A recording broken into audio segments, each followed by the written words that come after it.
రెండు రోజుల్లో బీజేపీలోకి ఆరూరి రమేష్ అంటూ ఒకరిని చూస్తారు. ఒకసారి దీని గురించి కూడా చూసేటువంటి ప్రయత్నం చేద్దాం. మీకు దీనిపైన ఒక అనాలిసిస్ చెప్తా. ఆరూరి రమేష్ బీజేపీలోకి వస్తే ఏం జరుగుద్దో మీకు కొన్ని కీలకమైనటువంటి విషయాలు చెప్పేటువంటి ప్రయత్నం చేస్తా.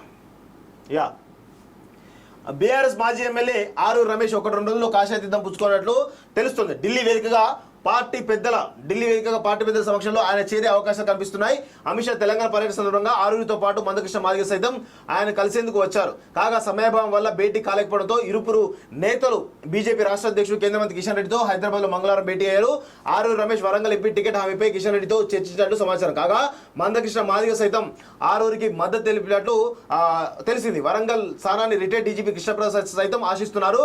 ఢిల్లీలో సోమవారం జరిగిన పార్టీ కేంద్ర ఎన్నికల కమిటీ మీటింగ్ లో తెలంగాణ వరంగల్ మినహా 7 పార్లమెంట్ స్థానాల అభ్యర్థులపై హైకమాండ్ ఒక క్లారిటీకి వచ్చినట్టు తెలిసింది.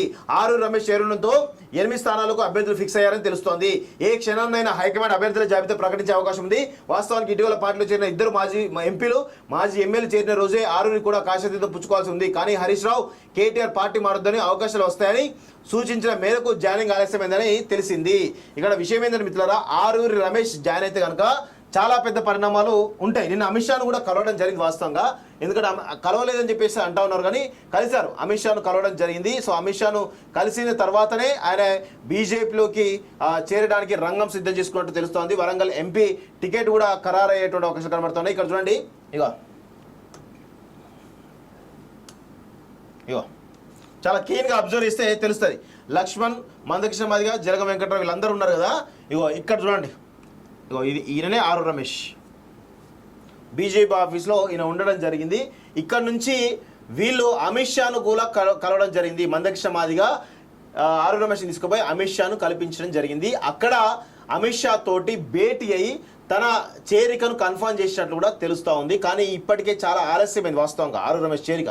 ఆరూరి రమేష్ చేరితే ఏమవుతుంది, ఎందుకు అంటే ఇంకా చాలా బలోపేతమయ్యే అవకాశాలు అయితే కనబడుతూ ఉన్నాయి.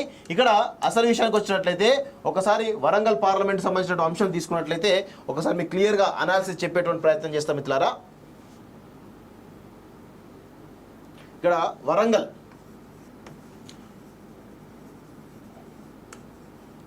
ఎంపీ విషయానికి వచ్చినట్లయితే ఇందులో అసెంబ్లీ సెగ్మెంట్ చూసినట్లయితే స్టేషన్ గన్పూర్, అదేవిధంగా వర్ధన్నపేట్,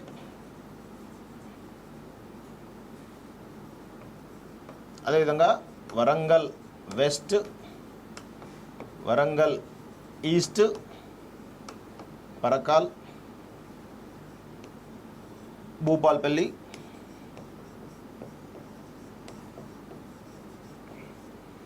అదేవిధంగా పాలకుర్తి. ఇక్కడ ఈ 7 కాన్స్టిట్యూన్సీలు 1, 2, 3, 4, 5, 6, 7 కాన్స్టిట్యూన్సీలు 7 అసెంబ్లీ కాన్స్టిట్యూన్సీలు అన్నీ కూడా వరంగల్ ఎంపీ పార్లమెంట్ కిందికి వస్తాయి వాస్తవంగా. దీనిలో బీఆర్ఎస్ నుంచి కడియం ఫ్యామిలీ నుంచి వస్తారని చెప్పేసి అంటా ఉన్నారు, కానీ వాళ్ళు కూడా విత్డ్రా అయినట్టు తెలుస్తూ ఉంది. మరి అక్కడ ఎవరు వస్తారు, మళ్ళీ గతంలో ఫస్ట్ డయాగ్రకి ఇస్తారా, ఇంకా వేరే వాళ్ళకి ఇచ్చే అవకాశాలు ఉంటాయా అనేది ఒక సందిగ్ధం ఉంది. అయితే కాంగ్రెస్ నుంచి ఆల్రెడీ సాంబయ్య పేరు కన్ఫర్మ్ కావడం జరిగింది వాస్తవంగా. సాంబయ్య లేదంటే అక్కడ ఉన్నటువంటి 2-3 ట్రై చేస్తూ ఉన్నారు, వాళ్ళ పేర్లు కూడా మేబీ అంటే ఫైనలైజ్ మాత్రం సాంబయ్యకి అయినట్టు తెలుస్తూ ఉంది. అయితే ఒకవేళ సాంబయ్యకి టికెట్ వచ్చి బీఆర్ఎస్ నుంచి ఎవరు వచ్చినా కానీ పెద్దగా ఓటు బ్యాంకు పెద్దగా ఉన్న పరిస్థితి కనబడలేదు వాస్తవంగా. కూడా అంత ఈజీగా ఏం లేదు వాస్తవంగా. ఎవరు పోటీ చేసినా వాళ్ళకు డిపాజిట్ వచ్చిన గౌరవం అక్కడ వాస్తవంగా చెప్పాలంటే. సో ఆ ఓట్ బ్యాంక్ అంతా కూడా ఈరోజు బీజేపీకి షిఫ్ట్ అయ్యేటువంటి అవకాశం కనబడతా ఉంది. ఈరోజు బీజేపీ ఎందుకు షిఫ్ట్ అవుతుందంటే ఈరోజు ఆరూరి లాంటి వాళ్ళు వస్తే ఖచ్చితంగా ఇక్కడ బలంగా గెలిచే అవకాశం ఉంది. ఎందుకో మీకు చెప్తా. ఇటు బీఆర్ఎస్ సంబంధించిన ఓటు బ్యాంక్ అంతా కూడా బీజేపీ షిఫ్ట్ అవుతుంది. అదేవిధంగా ఈరోజు వర్ధన్నపేటలో ఆరూరికి చాలా భారీ మెజార్టీ, గతంలోనే 1,00,000 ఓట్ల మెజార్టీ ఇవ్వడం జరిగింది. ఈసారి కూడా ఖచ్చితంగా ఆరూరి రమేష్కు వర్ధన్నపేట చాలా అండగా ఉంటుంది. ఆయన మేజర్ ఓట్ బ్యాంక్ అంతా కూడా వర్ధన్నపేట నుంచి వచ్చే అవకాశం కనబడతా ఉంది. అదేవిధంగా స్టేషన్ గన్పూర్లో ఈయన సొంత కాన్స్టిట్యున్సీ స్టేషన్ గన్పూర్ కాబట్టి స్థానికుడు కాబట్టి ఖచ్చితంగా ఇక్కడ కూడా మెజార్టీ వచ్చే అవకాశం ఉంది. ఆబ్వియస్గా వరంగల్ వెస్ట్లో బీజేపీ చాలా స్ట్రాంగ్ ఉంది, అదేవిధంగా వరంగల్ ఈస్ట్లో చాలా స్ట్రాంగ్ ఉంది, పరకాల్లో చాలా స్ట్రాంగ్ ఉంది. ఈ 3 కాన్స్టిట్యున్సీలు కూడా అక్కడ బీజేపీకి లీడ్ ఇస్తాయి. ఇక తర్వాత విషయంలో భూపాలపల్లిలో కూడా ఓటు బ్యాంకు పెరుగుతుంది, కానీ ఇంకొంచెం కష్టపడితే ఇక్కడ కూడా లీడ్ వచ్చే అవకాశం ఉన్నాయి. అయితే పాలకుర్తి ఒకటి, అదేవిధంగా ఇటు భూపాలపల్లి ఒకటి, అదేవిధంగా స్టేషన్ గన్పూర్ ఒకటి, ఈ మూడు కొంత వీక్ కనబడుతున్నాయి. కానీ సొంత కాన్స్టిట్యూన్సీ కాబట్టి ఈయనకు ఆరు రమేష్కు కొంత లీడ్ వచ్చే అవకాశం ఉన్నాయి.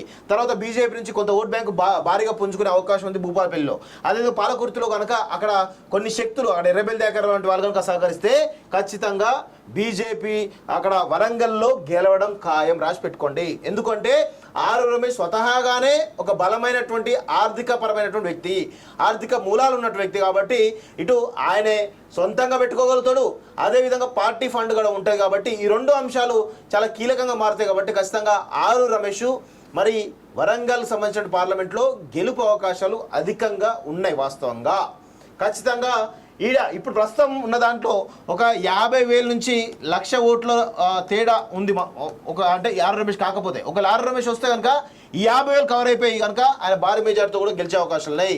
ఖచ్చితంగా మినిమం 50,000 నుంచి అంతకు పైనే మెజార్టీ వచ్చే అవకాశం అయితే బలంగా కనబడుతున్నాయి. సో ఇది మొత్తానికైతే వరంగల్ పార్లమెంట్ సంబంధించినటువంటి ఆర్ రమేష్ చేరితే అనాలిసిస్ ఏ విధంగా ఉంటుందో మీకు చెప్పేటువంటి ప్రయత్నం చేస్తున్నాం మిత్రులారా.